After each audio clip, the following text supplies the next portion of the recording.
अस्सलाम वालेकुम जी, उम्मीद करती हूँ आप सब लोग खैरियत से होंगे और मैं भी बिल्कुल ठीक हूँ। अफगान पनाह गज़ीनों से मुतल्लिक़ आप लोगों के बेशुमार कमेंट्स मिले और जिसमें बहुत सारे लोग कंसर्न थे, ख़ास तौर पे मर्दान से, मानसेरा से और अटक जेलम से भी कि जी वहाँ के लोग नहीं जा रहे और ये कहा जा रहा है उनकी जानिब से कि हुकूमत उनका कुछ नहीं बिगाड़ सकती और वो जो है वो यहीं पर रहेंगे। तो ऐसा कुछ भी नहीं है। हुकूमती पॉलिसी की अगर बात करें तो हुकूमती पॉलिसी सुस्त ज़रूर है, नाकाम ज़रूर हुई है, लेकिन उन्होंने बिल्कुल भी रोका नहीं है। अफगान पनाह गज़ीनों का इनक़लाब भी जारी है। आज की वीडियो में हम गुज़िश्ता 24 घंटों का जो रिकॉर्ड है उस पर बात करेंगे, लेकिन उससे पहले अगर आप लोगों ने चैनल सब्सक्राइब नहीं किया तो उसको जल्दी से सब्सक्राइब करें ताकि ताज़ा तरीन अपडेट्स आप तक पहुँचती रहें।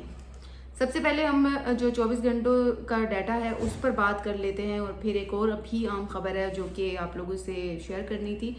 सबसे पहले तो जी केपी से बात कर लेते हैं, क्योंकि आपको पता है कि केपी में अफगान पनाह गज़ीनों की तादाद काफ़ी ज़्यादा है और अभी भी केपी जो है वो उनका मुकम्मल इनखला नहीं कर सका है। इस वक्त अगर बात करें तो रज़ाकाराना तौर पर जो लोग गए हैं वॉलंटियर्स, यानी कि उनको ज़ोर ज़बरदस्ती नहीं किया गया, जो अपनी मर्ज़ी से गए, उसमें जो POR कार्ड होल्डर हैं 573 उनकी तादाद है जो कि 6 तारीख को गए हैं। अब आपको पता है सितंबर का पूरा महीना गुजरा, उसमें जो स्लो था ये इनखला का अमल, और फिर हमने जब आखिर में अंदाज़ा लगाया तो 2 लाख प्लस लोग ही वहाँ से जा सके थे। अब रिसेंटली अक्टूबर का डाटा मौसूल हुआ है POR वाले, जिसमेमें 573, जबकि ACC कार्ड होल्डर्स की बात करें तो 109 लोग अब तक जा चुके हैं, जबकि इलीगल जो कि गैर कानूनी है 263 लोग, और फिर उसके अलावा अगर कुल मिला के डाटा की बात करें इनमें POR वालों में 6 तारीख तक का,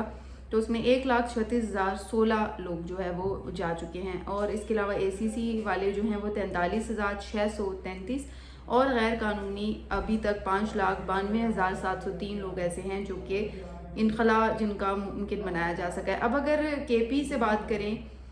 यानी जिनका इनखला KP से जिनको डिपोर्ट किया गया है KP से, उनमें POR वाले सिर्फ एक ही हैं जिनको यहाँ पर थोड़ी सी कम तादाद है, और ACC वाला कोई भी नहीं है जिसको डिपोर्ट किया हो। इसके अलावा जो गैर कानूनी तौर पर हैं 27 लोग KP से डिपोर्ट कर दिए गए हैं, और अब तक जो डिपोर्टीज़ की तादाद POR वालों की है वो है 1,445, और अगर ACC कार्ड होल्डर्स की बात करें तो 9,828, और अगर इलीगल की बात करें तो 30,945 ऐसे लोग हैं जिनको डिपोर्ट कर लिया गया है। फिर इसके अलावा अगर हम KP से अब तक टोटल रिपैट्रिएशन की बात करें तो POR वाले 574 हैं। इसके अलावा अगर ACC की बात करें तो 109 लोग हैं। गैर कानूनी तौर पर अगर बात करें कि कितने लोगों को अब तक KP से भेजा जा चुका है तो 290 है। फिर अगर ओवरऑल डाटा की बात करें तो 1,37,461 POR वाले बन जाते हैं, और फिर ACC वाले जो है वो 53,461 लोग हैं, और इसके अलावा जो इलीगल यानी गैर कानूनी तौर पर 6,23,648 लोग हैं जो अब तक KP से जिनको भेजवाया जा चुका है। ये भी अच्छी तादाद और बड़ी तादाद है जो कि KP से गई है, लेकिन अभी भी इनफ नहीं है क्योंकि KP में ऑलरेडी बहुत ज़्यादा लोग हैं। वीडियो में आगे चलते हैं, और अब आपको पता है कोयटा के बाद जो दूसरा सूबा बलूचिस्तान आ जाता है, उस हवाले से काफ़ी परेशानी का सामना करना पड़ता है, क्योंकि वहाँ से बहुत कम लोग जा रहे होते हैं और डे बाय डे मुख्तलिफ चीज़ें तो सुनने को मिलती हैं, लेकिन जो वहाँ के रहायशी होते हैं वो इनकारी होते हैं, वो कहते हैं यहाँ से कोई भी नहीं जा रहा। अब अगर कोयटा के सब डिवीज़न सरियाब में मुकीम अफगान मुहाजिरीन की बात करें तो उनको 3 रोज़ की मोहलत दे दी गई है कि यहाँ से वो अपना इनखला मुकम्मल बना लें, और उनको कहा गया है कि रज़ाकाराना तौर पर अफ़गानिस्तान चले जाएं। ये 3 दिन का उनको अल्टीमेटम दिया गया है कि जो मुक़ीम अफ़गान मुहाजिरीन हैं उनके लिए ये अल्टीमेटम के 3 दिन का टाइम है, वो यहाँ से जल्द से जल्द अफ़गानिस्तान चले जाएं, और जितना जल्द जाएंगे उतना अच्छा होगा। इसके अलावा जी ज़िला इंतज़ामिया की जानिब से फिर एक नोटिस भी जारी कर दिया गया है, क्योंकि ज़बानी कलामी तो आपको पता है कि लातों के भूत बातों से वैसे भी नहीं मानते, तो ज़बानी कलामी चीज़ें कोई भी अमल दरामद नहीं कर रहा होता, तो इस वजह से एक नोटिस भी ज़िला इंतज़ामिया ने जारी कर लिया है ताकि उनके पास रिटर्न फॉर्म में, जब हुकूमत की जानिब से इदारे जब पूछगछ करें तो उनके पास रिटर्न फॉर्म में कोई प्रूफ भी होगा। तो सरियाब में जो आबाद अफगान शहरी हैं उनके लिए ये नोटिस है, जिसमें कहा गया है कि अफगान शहरी अपने कारोबार, अपनी दुकानें और दीगर सरगर्मियाँ 3 रोज़ के अंदर बंद करेंगे। मोहलत ख़त्म होने के बाद कानूनी कार्रवाई को अमल में लाया जाएगा। अगर वो नहीं मानते इस नोटिस को तो फिर उनके खिलाफ कानूनी कार्रवाई भी की जा सकती है। پھر اس کے علاوہ انتظامیہ نے رضاکارانہ طور پر وطن واپس جانے والے افغان مہاجرین سے یہ بھی کہا ہے کہ وہ فوکل پرسن سے رابطہ کریں. آپ لوگ جو بابا کہہ رہے تھے نا کوئی نمبر نہیں دیا, کوئی رابطہ نمبر, تو ان کے لیے فوکل پرسن کو مقرر کیا گیا ہے, جس میں انہوں نے کہا ہے کہ جی ان سے واپسی سے متعلق آپ رابطہ کریں گے اور پھر کس طرح سے آپ نے واپس جانا ہے یا کیا پروسیس کرنا ہے فوکل پرسن آپ کو بتائے گا, اور اس کے علاوہ یہ جو عمل ہے باضابطہ طور پر مکمل کیا جائے گا.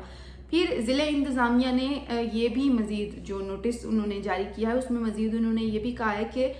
غیر قانونی مقیم افغان مہاجرین کے خلاف کریک ڈاؤن کو مؤثر بنانے کے لیے مقامی سطح پر جو اقدامات ہیں انہیں تیز کر دیا گیا ہے, اور اس کے علاوہ اگر اداروں کی بات کریں, اگر پولیس کی بات کریں, ان کو بھی ہدایات جاری کر دی گئی ہیں کہ کریک ڈاؤن کے عمل کو تیز بنائیں, اور اگر کوئی ریزسٹ کرتا ہے تو پھر اس کے خلاف جو ہے وہ جہاں تک آپ جا سکتے ہیں ممکن ہے قانونی طور پر وہاں تک جو ہے وہ چلے جائیں. اب یہ کوئٹہ سے متعلق جو سریاب کی بات میں بتا رہی ہوں اس متعلق یہ ڈیٹا ہے جس میں نوٹس جاری کیا گیا ہے, اور 3 دن تک اب ان کے پاس وقت ہے کہ 3 دن تک وہ اپنا سامان سمیٹیں گے اور بارڈر کراس کریں گے. اب اس میں زیادہ تر جو اگر ضلع انتظامیہ کی بات کریں تو ان کی جانب سے کہا گیا کہ رضاکارانہ طور پر چلے جائیں, اور اگر رضاکارانہ طور پر نہیں جاتے تو دوسری صورت میں آپشن تو ہے ضلع انتظامیہ کے پاس کہ وہ ان کو ڈیپورٹ بھی کر سکتے ہیں, لیکن ابھی تک انہوں نے ڈیپورٹ کرنے کے حوالے سے کوئی ایسے اقدامات جاری نہیں کیے. فی الحال ان کو جس طرح ہوتا ہے نا کہ ہم لوگ پہلے نوٹس کر دیتے ہیں, تھوڑی نرمی برتتے ہیں, تو اس لیے نرمی برتی گئی ہے اور فی الحال کہا گیا ہے کہ آپ یہ نوٹس پر عمل درآمد کرتے ہوئے رضاکارانہ طور پر چلے جائیں. اب 3 دن کی مہلت تو ہے, لیکن لگتا نہیں ہے کہ 3 دن میں, کیونکہ تعداد اتنی بڑی ہے تو 3 دن میں اب یہ جاتے ہیں نہیں جاتے کچھ بھی کہنا قبل از وقت ہے. لیکن انتظامیہ نے بہرحال اپنا کام کر لیا ہے, اور انہوں نے اس کا مطلب یہ ہے کہ اس روش پر وہ بالکل چل پڑے ہیں, اس راستے پر کہ اب جی بالکل ان کے ساتھ نرمی نہیں برتیں گے, اور اس طرح کے جو نوٹسز ہیں وہ ڈیلی موصول ہو بھی رہے ہیں, ہوتے بھی رہیں گے, کیونکہ جب تک مکمل طور پر ان کا انخلاء نہیں ہو جاتا تو تب تک ضلع انتظامیہ کو یہ ہدایات دی گئی ہیں, جن میں وفاقی حکومت کی بھی ہدایات جو ہے وہ شامل ہیں. ان کی جانب سے ہدایات ہیں کہ جب تک مکمل طور پر افغان پناہ گزین نہیں چلے جاتے مختلف صوبوں سے, تب تک اس طرح کی چیزیں یا ان کو یاد دہانے کے لیے مختلف نوٹسز اور الٹیمیٹم دیے جائیں گے. اور اس سے پہلے آپ کو پتہ ہے کہ کوئٹہ میں جو ہے وہ 24 گھنٹوں کی مہلت انہی دکان والوں کو بھی دی گئی تھی اور کاروبار والوں کو بھی دی گئی تھی کہ آپ بند کر دیں. اب یہ ہوا کہ بہت کم لوگ ادھر سے گئے, لیکن یہ کہ میں نے اور آفتاب نے آپ لوگوں کو پچھلے بلاگ میں اس سچویشن سے آگاہ بھی کیا تھا کہ جی ڈیڈ لائن تو ختم ہو گئی, تو لیکن کچھ خاص اس طرح سے عمل درآمد نظر نہیں آیا. اب ممکن ہے کہ اس نوٹس کے بعد کچھ جو ہے وہ بہتری دیکھنے میں آئے گی اور انخلاء مکمل طور پر ممکن ہو جائے گا. امید تو کرتے ہیں. آپ لوگ کیا سوچ رہے ہیں اور آپ لوگوں کو کیا لگتا ہے کہ 3 دن کی مہلت کیا انف ہوگی افغان پناہ گزینوں کے لیے, کیونکہ ابھی تک جو نہیں جا رہے تو کیا یہ بہت بڑی مہلت ہے یا وہ اس مانیں گے یا قانون پر عمل درآمد کریں گے؟ اپنی اپنی رائے سے ضرور آگاہ کیجیے گا, اور اس کے علاوہ کوئی کامنٹ ہو تو وہ بھی آپ لوگ کر دیجیے گا. انشاءاللہ کل آپ لوگوں سے پھر بات ہوگی, تب تک کے لیے اللہ حافظ.